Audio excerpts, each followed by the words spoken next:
studio hotline at 336-831-0864. Stations your final time cue will be with 15 seconds until airtime. Mark, 15 seconds until airtime.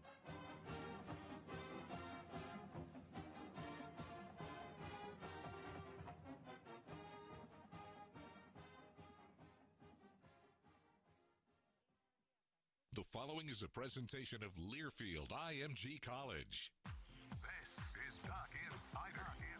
Give it to Verdell. He's got the first down and gone. Duck fans start celebrating. Oregon is the 2019 Pac-12 champion. The 2020 Rose Bowl champion.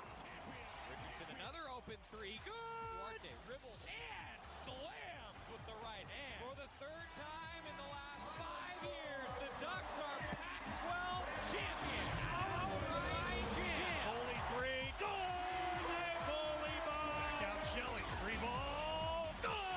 Regular season champions and now Pac-12 tournament champions. Welcome to Duck Insider. We're just getting started.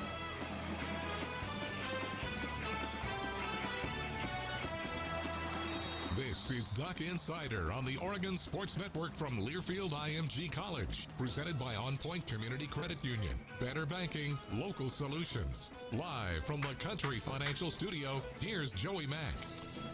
Thank you, and welcome to a Thursday edition of Duck Insider. Another jam-packed day on the program. A truly jam-packed day because we have so many interviews. Alex Mirabal spoke to the media last night.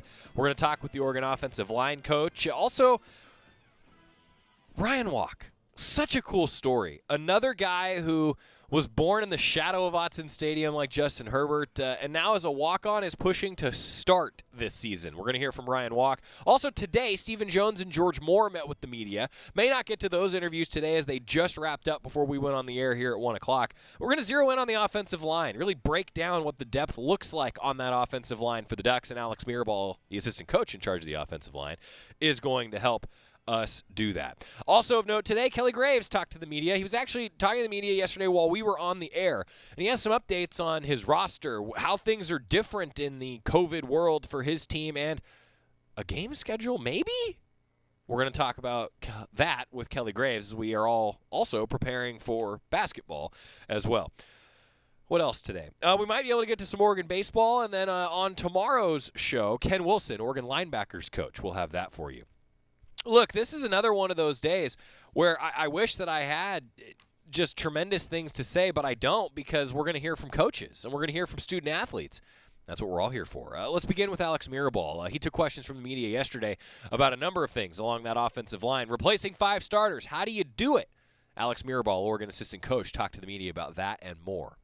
With the starting 5 in particular, I mean, he knew this day was going to come. It just weren't necessarily planning for Panay in the part of this, but to that group after Jones and Forsythe, have TJ and Sala and George kind of solidified things, or how fluid is it still with that first 5? It's fluid every day. Every day we change it. Today we had a walkthrough, and we had 4 different sections of the walkthrough, and in each of the sections of the walkthrough was a different 5 in terms of who was in there and piecing the puzzle. There's about 8-9 guys right now that are still competing to figure out who's going to be the top 5. And then once you get the top 5, and then it's kind of figuring out which spots are they in, you know, because as you said, the closest thing that these guys have played to a game was last week's scrimmage, and we have another scrimmage on Saturday. So after the second scrimmage, then you'll start solidifying a little bit more permanent spots, you know. So, you know, they just keep going. And you know what, James, also with the whole COVID deal, we've been cross-training these guys because, you know, you better have depth, you know, because you never know. So all the way up until the start of camp, and even the first couple days of camp, everybody was in a right-handed stance, and then everybody was in the left-handed stance, just so that you can have position flexibility and versatility, you know, in case something happened, you know.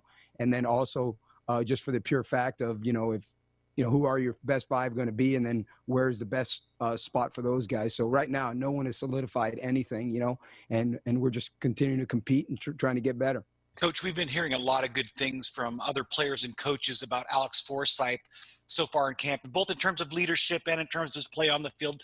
Talk about Alex, and then also that center position in general. How's that kind of shaping up early in fall camp? Yeah, so Alex, first of all, I think when you ask other players, they're going to tell you the truth, right, as to who's really shining.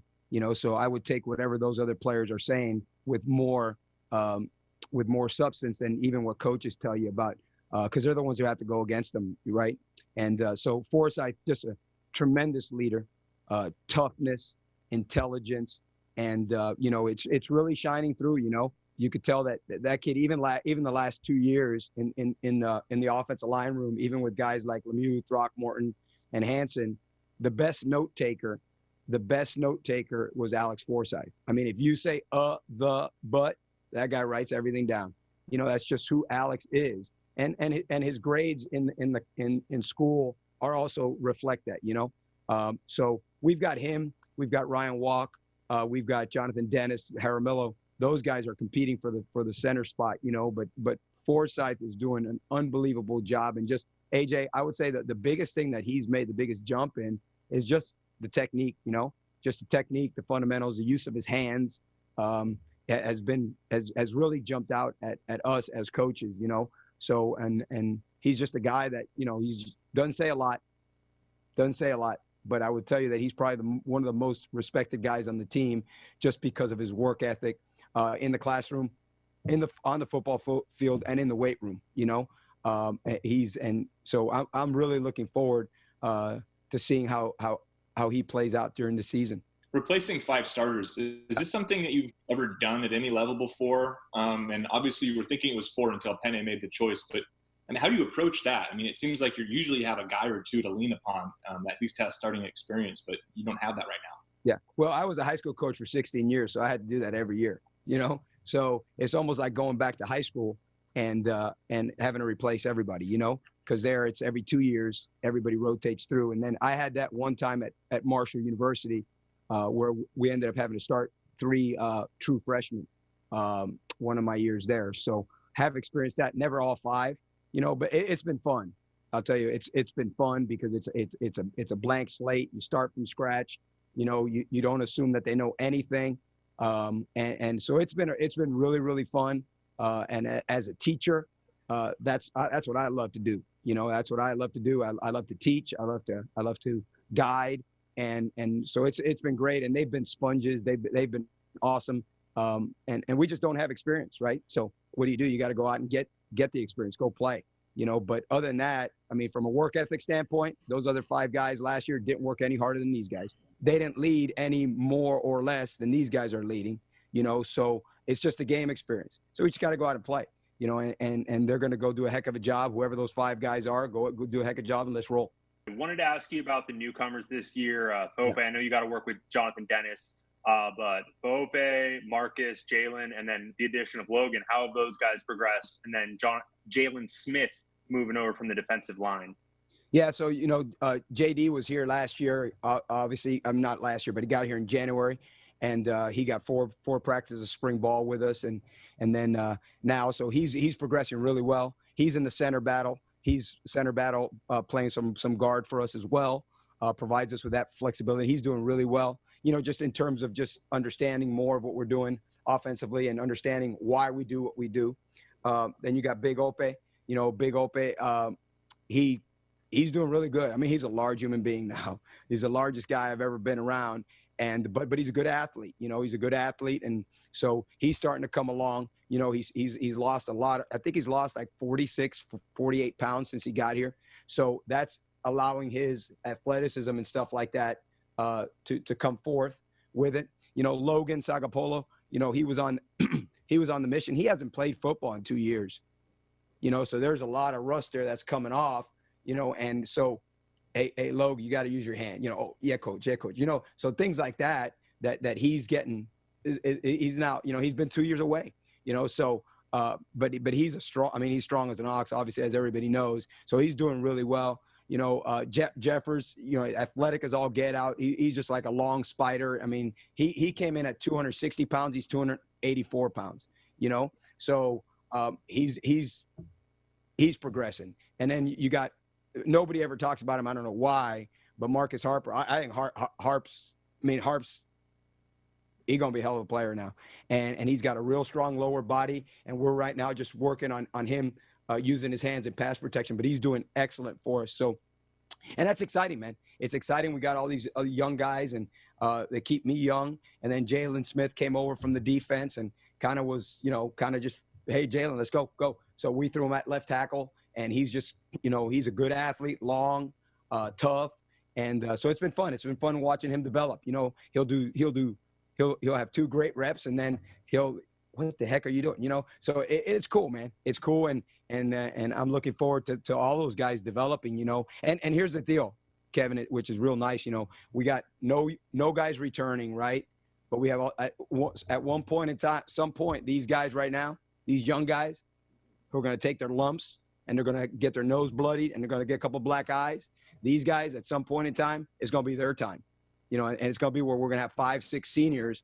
And so you got to develop it, you got to develop it, and they're developing, but it's awesome to be around them. So try to get a 2-for-1 here, but Ope and Jeffers to follow up, just who's on what spot? Because you mentioned the other 3. I know where they're lined up, but where's Ope at and where's Jeffers at? And then higher up on the second line, who is your number 2 right guard, and who's just your number 3 tackle in general when Joan is out at the moment, or was out? Well, so our tackles right now, we're repping at tackle. We're repping Steven. We're repping George Moore. We're repping Jaramillo. We're repping Sala. We're repping all those guys. All those guys are repping at tackle. Guys don't talk about Jaramillo. I think Jaramillo's having a hell of a camp. And Jaramillo's can play tackle. He can play center for us. And we're cross-training all those guys. Every one of those guys is cross-training. Every one of them. So like Sala is play guard. Sala plays tackle. And George Moore's playing inside, playing outside. I mean, they're all playing everywhere because, again, I truly believe that. We got to try to find our best 5 guys. You got to get one guy can snap, and our best 5 guys are our best 5 guys. 4 of them are tackles, and we got to fit them in. We got to fit him in. TJ Bass is playing inside. He's playing tackle as well, So, and I'm not trying to be sly or slick or coy with it. I'm being honest. All these guys they're cross-training everywhere because we have got to give ourselves who are the best 5. And then, okay, if something happens, right, with this whole COVID deal, right, if something happens, we better have guys who could play multiple positions, James, So, that's what we're doing. That's what we're doing. And, you asked who's repping it with the second guards. I mean, Harper's in there. Dennis is in there. You've got Sam Patasi's in there. You got Walk, all those guys, So we're just rolling, man. We're rolling. And Ope and Jeffers. Ope. So the young guys are a little bit different, right? So Ope is strictly playing left tackle right now. Jeffers is strictly playing right tackle, just because of the fact that those, you don't want to move the young guys around because that's a lot, So a little bit the older guys, you move them around. And we have a walk-on from Colorado, Kai Arnson, who's going to be a heck of a football player. And so he's in there. He's in there sharing reps at right tackle as well. So and I think the world of him and what he's contributing to us. I mean, he's Kai's like 6'5", about 310 pounds, 311 pounds, and he had some mid-major offers and declined to go there because his dream was to come play at the University of Oregon. So he's a good football player. Alex Mirabal. So in other words, a lot of different guys playing a lot of different positions. I think that this is really what every coach wants is versatility, right? But particularly this season, when who knows what could happen with COVID, you're going to need players that can play multiple positions, particularly along that offensive line.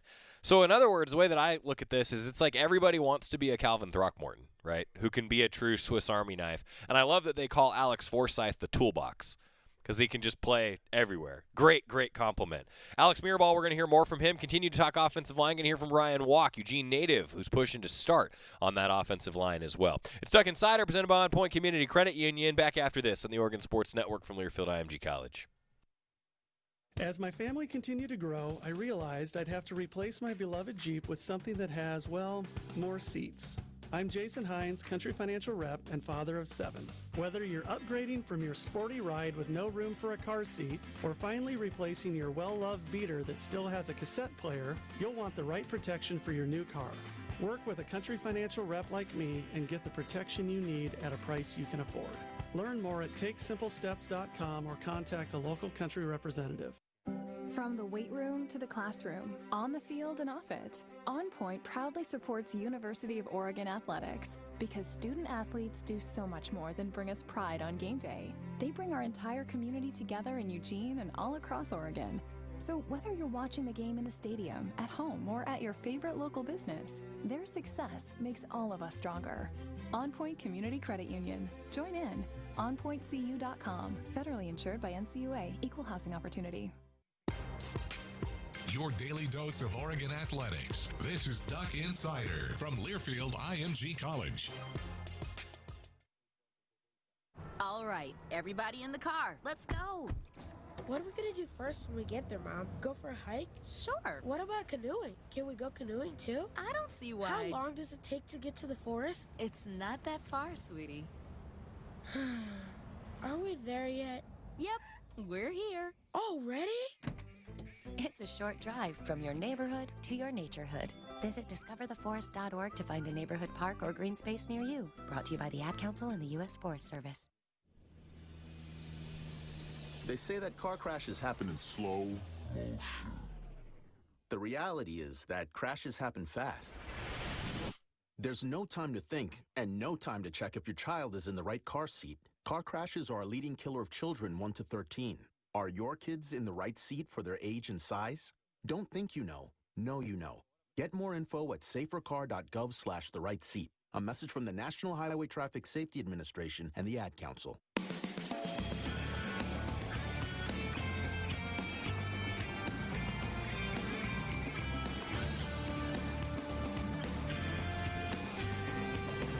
Joey Mack welcoming you back to Duck Insider, presented by On Point Community Credit Union. We're inside the Country Financial Studio. Going to continue hearing from Alex Mirabal, every assistant coach interview this football season, brought to you by the Willamette Valley Cancer Institute and Research Center. Fight like a duck with cancer care you can count on. Alex Mirabal talking about this offensive line group and a lot of different guys playing a lot of different positions. We continue hearing from Alex Mirabal. Coach, one of the things that set that the offensive line group apart last year was the fact that they communicated so well. People didn't know it, but that those guys really can read each other's minds. How is this group developing with their communication skills along that front line? It's good, AJ. They communicate every play, right? So the center comes up, hey, it's 4 down, hey, it's odd, hey, it's bear, whatever. And then we make our line calls, you know? So the big thing, AJ, with them is making sure that they are being clear, concise with their communication, you know, that they're not keeping a secret. You know, when you're not kind of sure what you do, you kind of whisper the call, right? If you're sure and you're confident, you blurt it out. You know what I'm saying? So we're on their tail, Coach Cristobal, myself, Coach Terry. We're on their tail in the meeting room. You know, we're on their tail on the field. So in the meeting room, we sit them down and okay, so like let's say Forsyth's in at center. I'll say, okay, Alex, what's your call? All right, coach, it's 4 down. All right, and then what's your line of scrimmage call?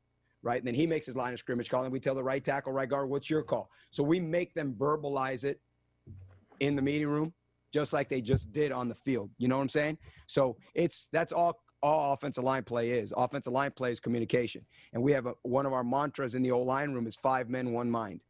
Those 5 guys got to all be one mind. They can't see 5 different things. Okay? We've got to see one thing, and we're either going to be all right together or all wrong together. So that's huge for us, AJ, is the communication, right? So they speak 2 languages. They speak English, and then they speak Oregon O-line language, you know? And that's how they communicate, and that's how they get on the same page. There's no, AJ, maybe 3 years from now, 4 years from now, they'll be able to read each other's mind. Right now, we don't give them that ambiguity. We don't allow that. So they have to. We make them blurt it out, whether again in the meeting room, on the field, in individual drills. So that's how we do it. You know, that's how we do it. And man, I'll tell you what, if somebody doesn't make a call, the other guy's like, oh, down their throat, dude, I need the call, you know? So that's how we do it, you know, and we'll get there, but that's a major part of offensive line play anywhere in the country. Seems like every year, Coach, there are a couple guys that really step up as seniors or their last couple of years in the program. George Moore was a guy who came in with a lot of accolades, top JUCO guy. We haven't really seen much of him. Is he a candidate to be that kind of player, though, his senior year? I mean, do you see potential? Absolutely. Go ahead. Absolutely. You know, and George is one of those guys that, you know, George opted in. You know what I'm saying? He opted in. I'm sure George had the opportunity in the past to transfer to another school, and because he was logged behind all those other guys. You know what I'm saying? And no, he chose to stay here. He chose to stay here. I'm sure at the end of when all this stuff happened, he had the opportunity to opt out and go down and play closer to home and all that, but he decided to come back, and heck, he's having a great camp. That's what I'm gonna say. I mean, he's having a great camp, and he has definitely put himself in a position to be one of those 5 guys. Now whether he ends up being or not, we'll find out, but he's done a heck of a job. And you know how it is, Eric, a lot of times it's just a matter of getting an opportunity. And he had guys in front of him who not only never missed a game, but those guys never missed practice, to those guys. So it was hard for those guys and again, some guys, they get an opportunity and they take it, and he's taking advantage of the opportunity right now. And Coach Cristobal, myself, Coach Terry, man, we couldn't be happier for him. But more importantly, we couldn't be happier because he's now starting to see all, that the time that he has spent here, it will be worth it. You know what I'm saying? Will be worth it. Even if it's maybe only 8 games, it doesn't, I mean, it'll be worth it. And he's got a tremendous attitude right now. And, he is providing some of the age, and experience and maturity. But I'll tell you what, it's been a blessing that he decided to come back to the University of Oregon. That's for sure. Alex, earlier today, Tyler Shuck was talking about how he kind of picks the brains of his roommates, even at dinner, Alex and Walk, about, protections or whatever. They've known each other for a few years now. Is that kind of off-field chemistry? Is that showing up? Can you tell that those 3 are on the same page? You know what? It is. And Tyler is the other day I walked by the meeting room where they were meeting. The O-line was in there on their own. They were in there on their own, and they were just watching, obviously, and let me say it, with the proper distancing and their masks on and all that stuff, right? So, and I peeked my head in, and Tyler Shuck was in there, and that's important, because at the end of the day, if you're the quarterback, you want to know who we're blocking, but you also want to know who we're not blocking, because that joker's coming, and you better get rid of that rock, So, but you could see, I mean, like everything else, right? If you spend enough time around everybody, the chemistry and stuff like that, and those guys are tight. Tyler's tight with Alex and tight with Ryan, and it's smart, man. I mean, your old lineman and your quarterback should be tight at the hip, because there's much more than just, hey, just going ready, set, go, but you could see that paying off out on the field, and it's nice to see, and it's nice, and hopefully, we're going to bear the fruits of that. Alex, Mario had mentioned that TJ reminds you guys of Shane, and that's really huge praise for JUCO transfers. Been here at that point for like 11 practices when he said that. What have you seen from him? You know what? TJ don't say nothing. So if you guys interview him, good luck. But because he's really quiet. So in that sense, he's a little bit different than Shane. But TJ's just tough. He's tough up in the Washington area up there in Deming. He's just tough, and he's just a guy he's strong. He's a good athlete now. With his makeup and his character, he doesn't want anything given to him. You know what I'm saying? So but he's doing really well.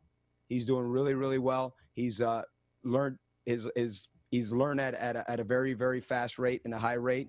And I definitely see the comparisons to Shane, and hopefully he ends up playing here and has the same impact that Shane Lemieux does. Mentioned Kai earlier as a walk-on, another walk-on, Ryan Walk. We spoke with him earlier today, and I think probably more resembles a scholarship player at this point with his experience at Oregon.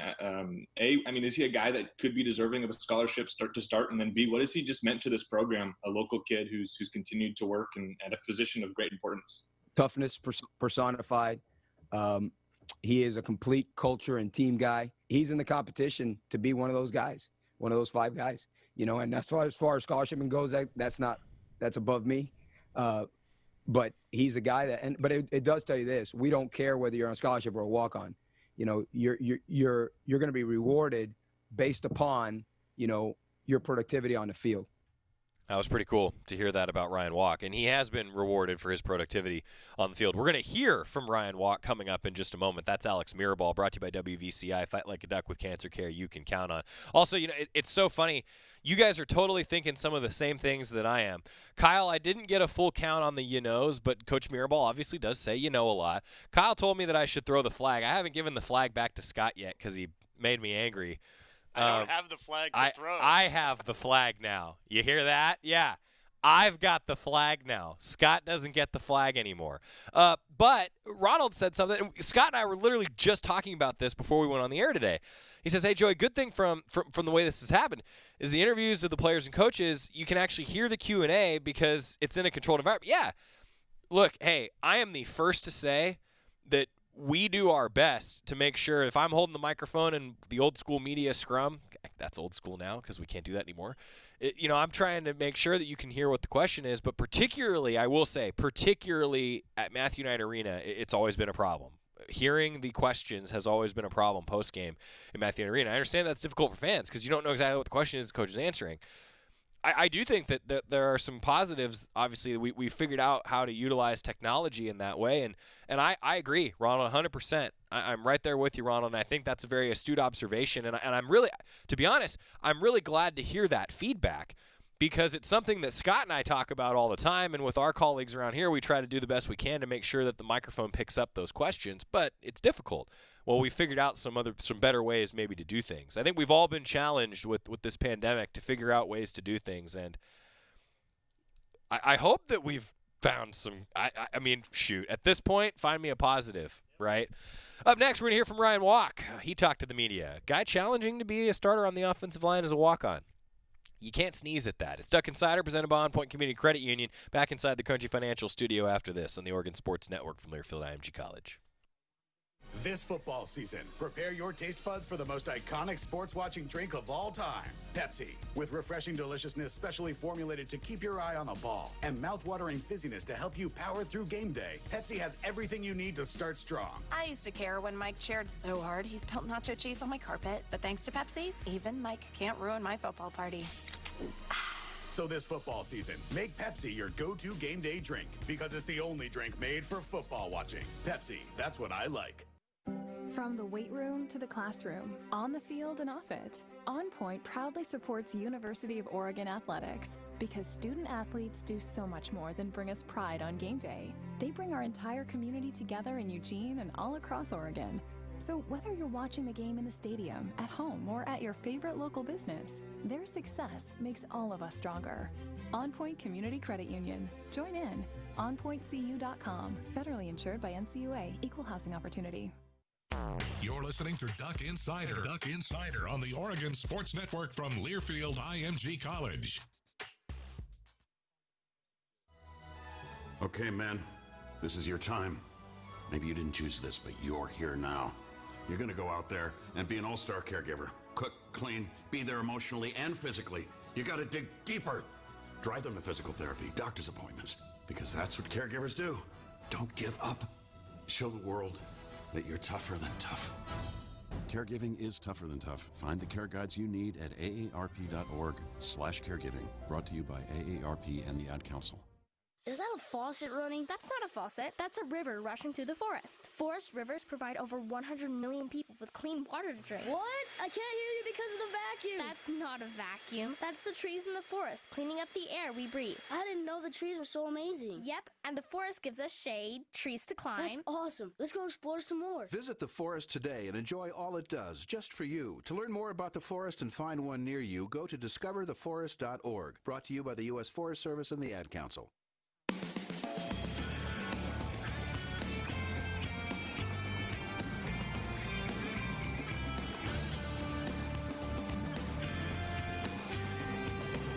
We're back on Duck Insider, presented by On Point Community Credit Union, talking about the offensive line here today inside the Country Financial Studio. You just heard some great things said about Ryan Walk from his position coach, Alex Mirabal, and now the Eugene native in Ryan Walk. He talked to the media about a lot of things, including what the offensive line looks like and just how much his hard work has paid off. Let's hear from Ryan Walk. Curious just kind of your time at Oregon, coming in as a walk-on, and you've made the travel roster almost every year, and just kind of what's this opportunity like for you and just your journey in your first few years here at Oregon? Yeah, I would say the biggest thing for me so far has just been taking advantage of every opportunity that's been given to me. Wherever that is, whether that's scout team with the 2s, with the 1s, whatever it may be, take advantage of it, make the most of my opportunity, and be sure that I'm a guy that can be trusted if I'm called upon in a game. I just want to see who's been working with you on each side of you at the guard positions.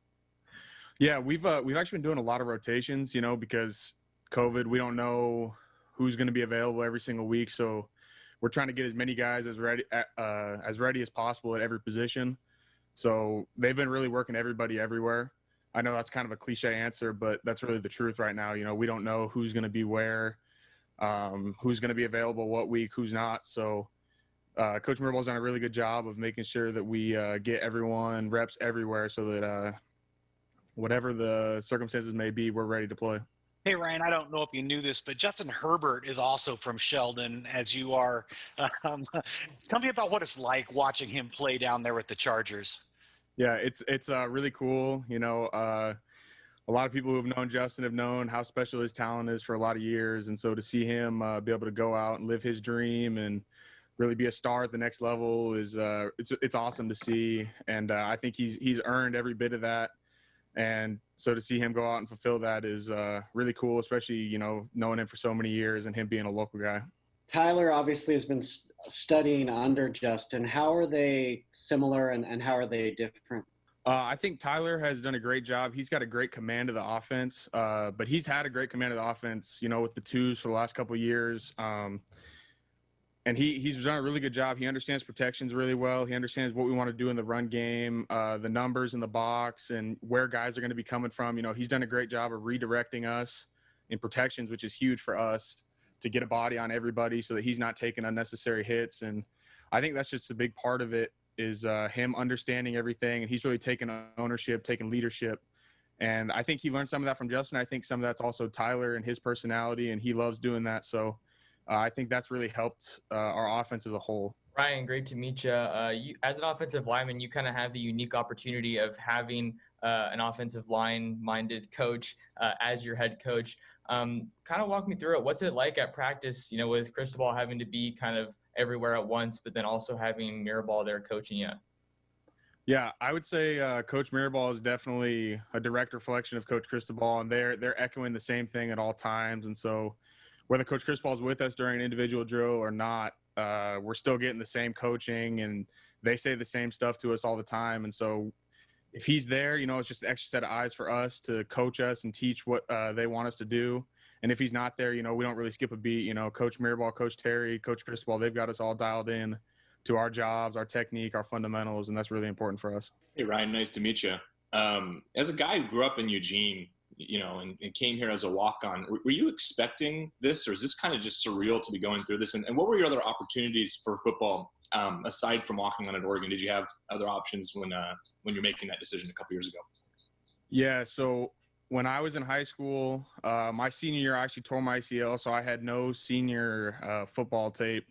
So schools didn't really have a ton to offer me off of other than my junior season, and I was pretty small my junior season, so a lot of schools looked at that and, they said they didn't really have a basis to offer me off of. So I had some small schools. I had some Division II schools in the state of Oregon that offered me scholarships. I had some other walk-ons at some FCS schools, but when the opportunity came up here at Oregon, it was something I just couldn't pass up on. It's been a dream to play here, and it is a little surreal at times, but it's definitely something that I just take day by day.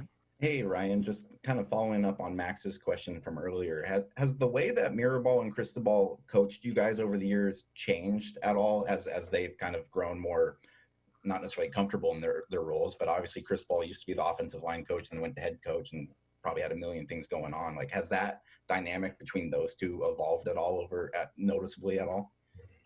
No, not necessarily. Obviously, I was here in 2017 when Coach Cristobal was the offensive line coach, so he's a little less involved during individual drills, obviously, because he's got to have his eyes on the whole team. So that's a little bit of a difference, but no, they really haven't changed much since they've been here together coaching. Yeah, Ryan, you may know Tyler Shuck the best out of anyone on this team, being his roommate. Why do you think he's been able to garner the respect of the team, across the board, offense, defense, so quickly? A lot of guys on both sides mentioned just how much of a good leader he is. Well, I think the first thing is he's one of the hardest working guys on the team. And, when you're one of those guys, you're automatically going to gain a lot of respect right off the bat. So I think he's done that really well. Is he came in and he works his tail off every single day. And that's really important when you're a leader. And then the other thing is, he's really vocal. He's great friends with a lot of guys on this team. There's a lot of guys that really like him and respect him as a person, first of all. And then second of all, they see he's a hard worker and he's a good player. And so I think that all just comes together to earn the respect of the team. Right. A little bit into the weeds, but what changes for the center from a mechanical or technical standpoint in this offense when it's not as much, if at any, pistol by comparison to what you were running? Just from the depth of the quarterback and, again, not trying to give away anything, but traditional shotgun versus pistol is different. So just what changes from the center's perspective? From the center's perspective, really nothing changes. We don't get told whether they're in gun or whether they're in pistol. That's not something that we're worried about. We just get told the aiming point of the back, and we know that on every single play. And so that's going to change, our landmarks in terms of our hat placement and, what combination blocks we want to work on a certain play, but it doesn't change anything for the center.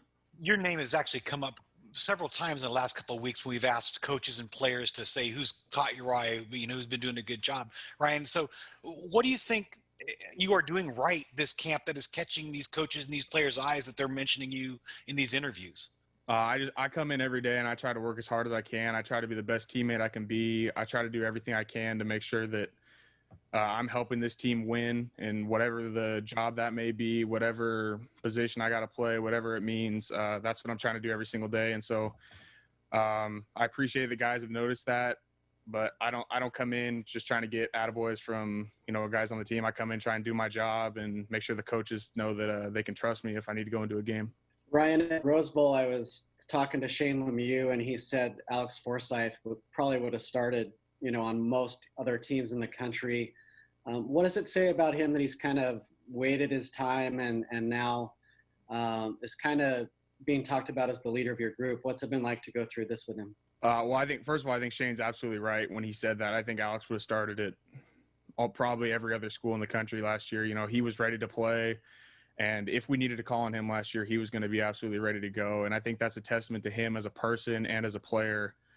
He prepares as hard or harder than every single person on this team every single week, whether he was with the 1s, 2s, or 3s. He was going into every single game like he needed to start and play 75 snaps.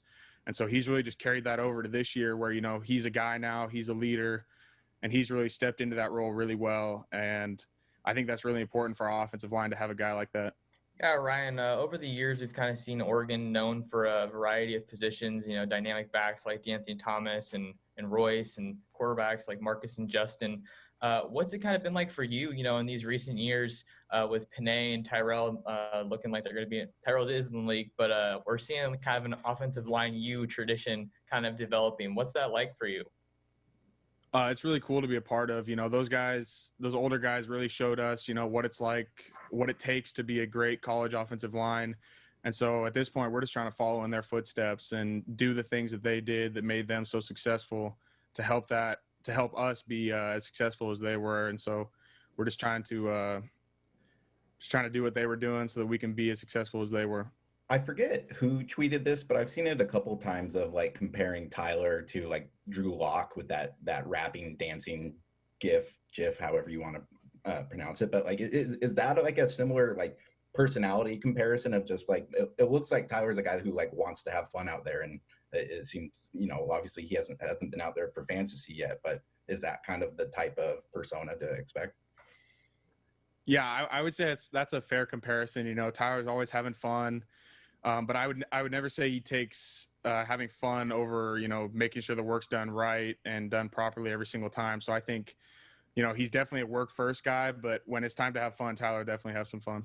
Right. I wouldn't really, I'd wait, but in COVID and all this stuff, I'm not sure the next time we'll talk to you necessarily. I know you said you're not up for attaboys, but Austin Fallieu gave me more than an attaboy. He said you should be on scholarship. And when guys are opting out, before all that, this team was full at 85, but they're not anymore. If that were to happen, at some point before this season. Just how do you think you react? What would that mean to you if that happens? I mean, obviously I'd be happy, but that's not something that I worry about every single day. That's something that's out of my control. And Coach Chris Ball always talking about control what we can control. And I think that goes down to a personal level too, you know. So I come in every day, control what I can control. That's my attitude, my effort, you know, those types of things. And so I try to control that every single day. And then whatever else happens, and that's out of my control. Just what's the scouting report on Tyler as a roommate?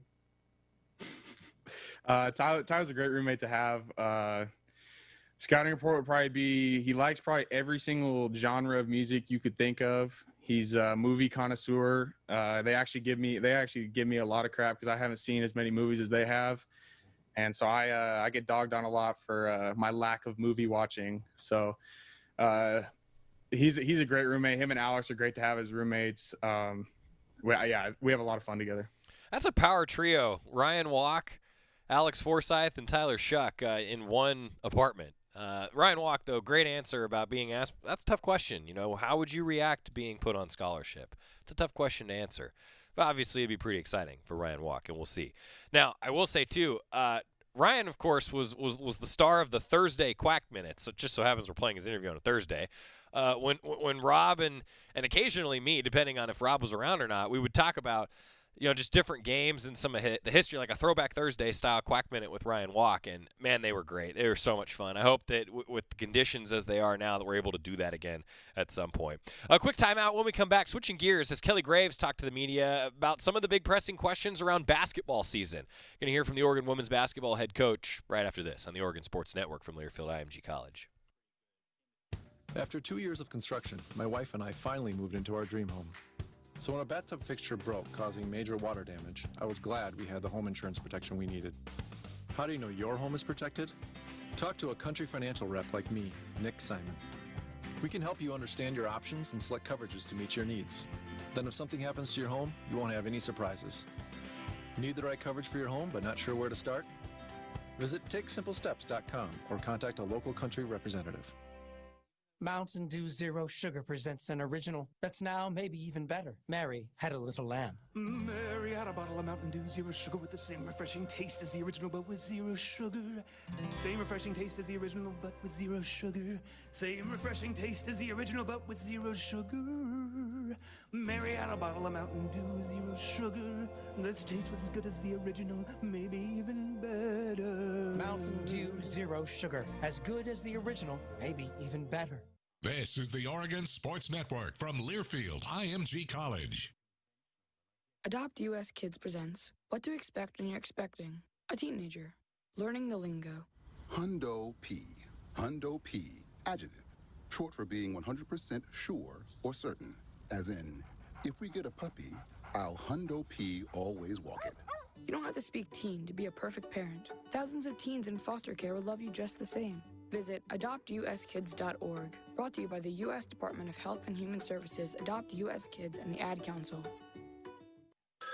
A ranger station. I'd like to report a bear hug. Okay. I put out my campfire and Smokey Bear hugged me. So you drowned the fire, you stirred it, drowned it again, and felt that it was cold? Uh-huh. Yep, he's just letting you know you did good. Bear hug from Smokey Bear. Status update. I'm gonna let you go now. There are many ways to start a fire, but one sure way to put it out. Learn how you can do your part at SmokeyBear.com. Sponsored by the U.S. Forest Service, Ad Council, and your state forester.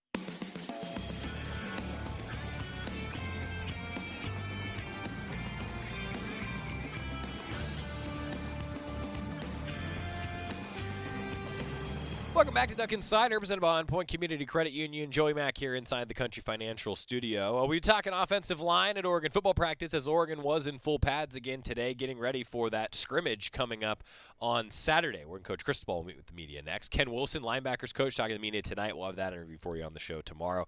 And a few more offensive line interviews, in addition to linebacker Drew Mathis, who has a heck of a story that you're going to want to hear. We'll have that for you on the show tomorrow, and you'll see some media writing about that today as well. Meanwhile, though, switching gears to women's basketball. basketball. Kelly Graves, he talked to the media yesterday for about 25 minutes. We will not have the entire interview for you on the show today. We just won't be able to fit it. It is available, though, on the Go Ducks YouTube page if you'd like to check out the entirety of the interview from Coach Graves. Some of the greatest hits, if you will, and some of the pressing questions from Kelly Graves. You return just one starter this upcoming season, Erin Boley. What changes has she made this offseason, and what do you expect from her this upcoming season? You know, Erin's a really smart player. She filled a role for us in the past couple of years that we really needed filled. But she's capable of doing more, and she's showing that so far this fall. I've been really impressed with her ability to score, not just from the three-point line, but she's being a lot more aggressive to the basket. We posted her a little bit. She's coming off more ball screens. So, you know, she now knows that we need her to do more. And like I said, she's a smart player. And so she's doing it. You know, historically, over the last couple of years, you guys have had the best offensive efficiency in the country. And, you know, there's certainly been a look for ways in which you can become more efficient. This year, though, is such a different thing in just about every way you can come up with. I'm just wondering how you're processing thinking of it. Are you looking year over year? Are you looking at your team relative to other teams once the season starts? How are you measuring, I guess, for lack of a better phrase, how are you measuring progress and success this year?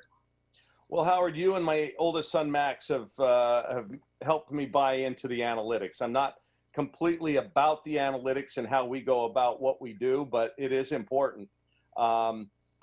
You know, listen, we can't compare this team to any of our past teams, right? You know, maybe Sabrina's group 4 years ago, because we're built different. I think we're better in some ways and we're not as good in some ways. I think, number one, our experience, we just don't have as much as we've had in the past. I will say this, though, we have better shooters. This is our best shooting team. As dominant as Ruthie was at the low post, we now have added a equally as dominant player in the low post who also has the ability to step out and do some things. So we're trying to play through her a little bit more. In the past, we played through Sabrina and Satu, and now we might play through our inside people. So,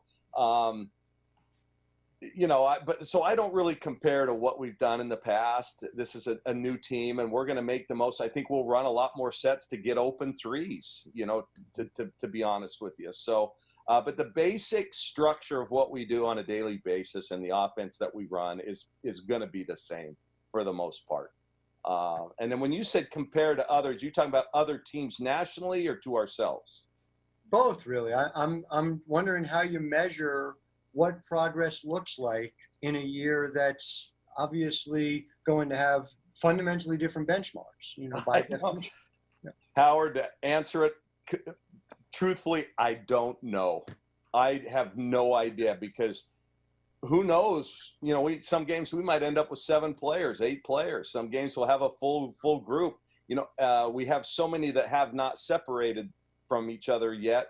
We could go with a really deep bench. So, you know, I think I'm going to measure by the end of the year our total success and then how we do in postseason. That, to be honest with you. Just curious, with the NCAA extending eligibility for winter sports athletes last week or whenever that was, what does that mean for somebody running a program? How do you start even thinking about what that means and how to plan for it down the road? You know, I don't know how it's going to play out. It's something that we've never had happen. So I truthfully think that it won't affect us a ton. You know, I have 2 fifth-year seniors, both of whom are going to have professional opportunities at the end of this year, perhaps basketball-wise, but they've both set themselves up academically to kind of get into the fields of their choice. But I think both want to play professional basketball. So I don't think they're going to take the 6th-year option. I was kidding Sedona and Niara, both of whom could be 7th-year seniors at some point. That's not going to happen.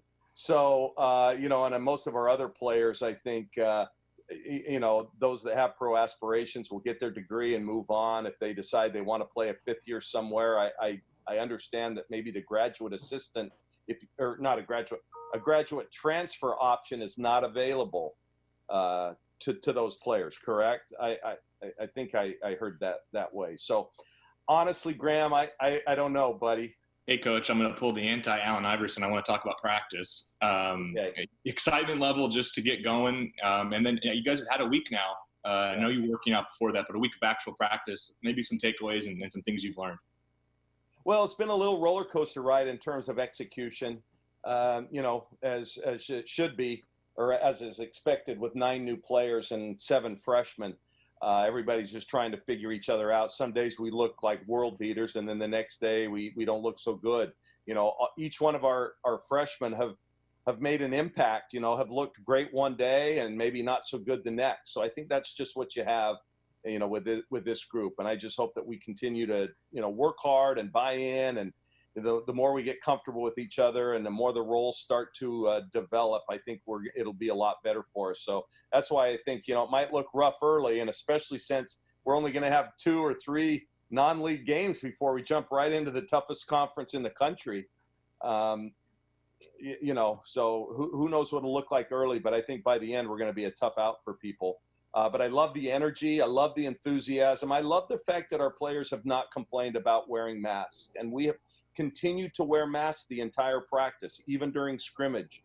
And that's not easy, going up and down the floor with masks. But, they've just kind of accepted the fact this is what we're going to have to do until our local health officials tell us we can do otherwise. And, and I appreciate that about them. We've tried to make it our practices a little bit more fun. Okay. And, to keep that energy level up, because there's so much negative coming at these young people right now. And we want them to enjoy coming to practice, even though we're working hard and we're getting things done.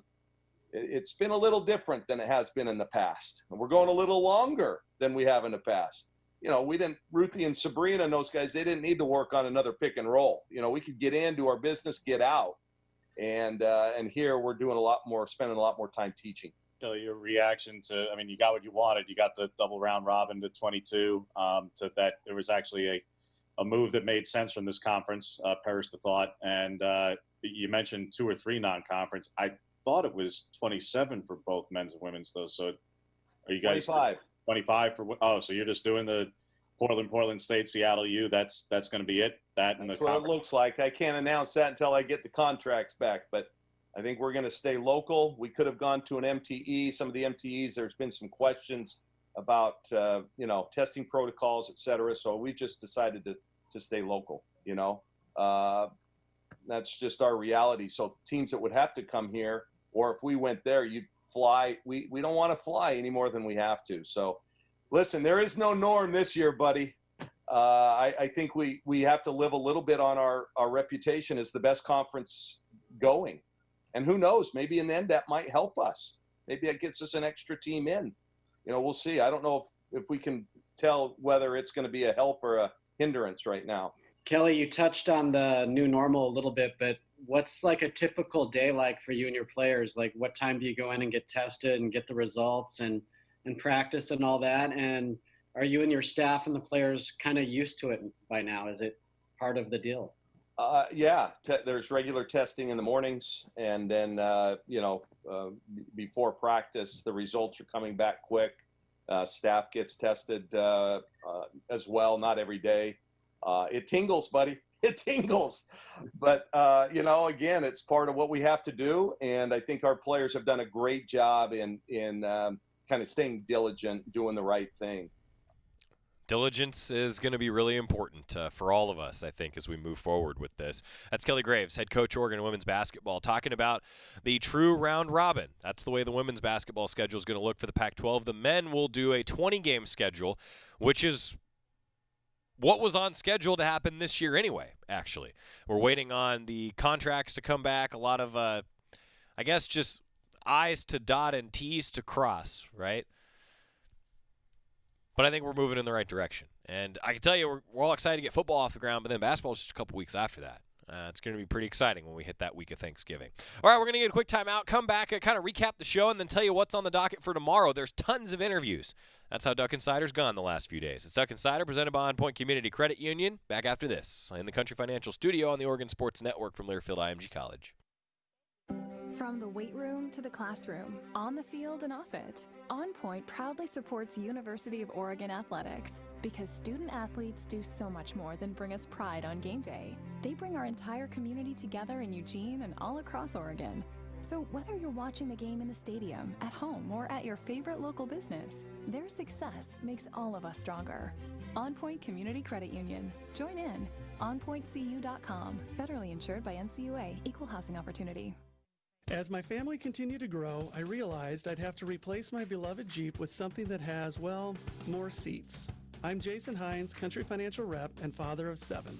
Whether you're upgrading from your sporty ride with no room for a car seat or finally replacing your well-loved beater that still has a cassette player, you'll want the right protection for your new car.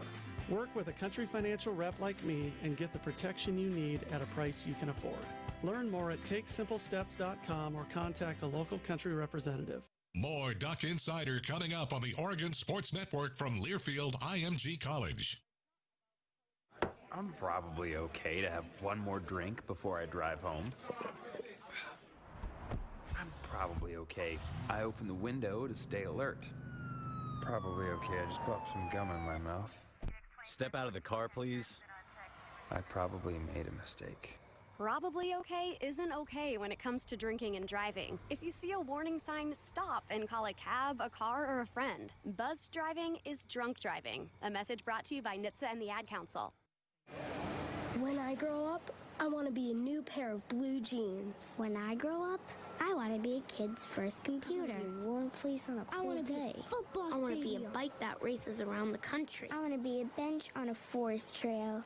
When I grow up, I don't want to be a piece of garbage. And if you recycle me, I won't be. Give your garbage another life. Recycle. Learn how at iwanttoberecycled.org. Brought to you by Keep America Beautiful and the Ad Council.